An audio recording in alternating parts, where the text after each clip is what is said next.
името и номерата в класа какво означават.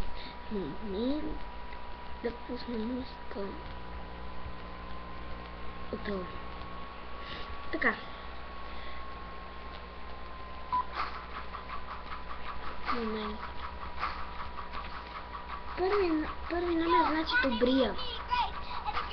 Втори номер значи готиния. Трети номер значи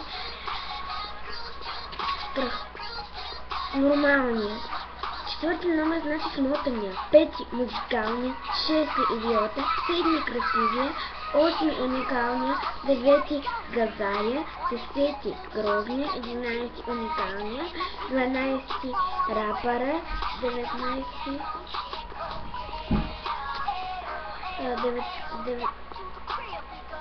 13 на 19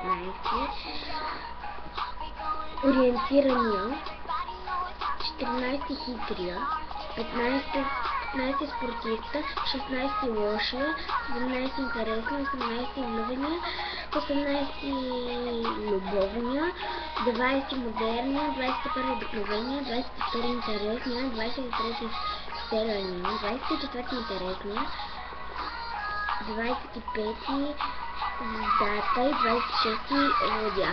Сега, ако си казвате Стела, значи майка ви много ви обича. Не съм казвала, че не ви обича майка ви. Но това е хубаво, защото значи, че в някакъв смисъл, че светлите, защото Стела значи звезда.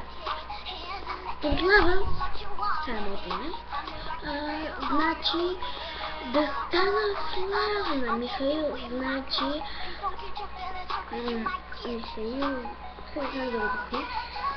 Михаил значи воин Бог.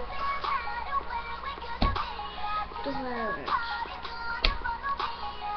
така. Радослав значи нещо като помощник на Бог обаче. Така, Ема значи бляскава, Никол значи умна, Майя значи може. Добре, това беше от мен.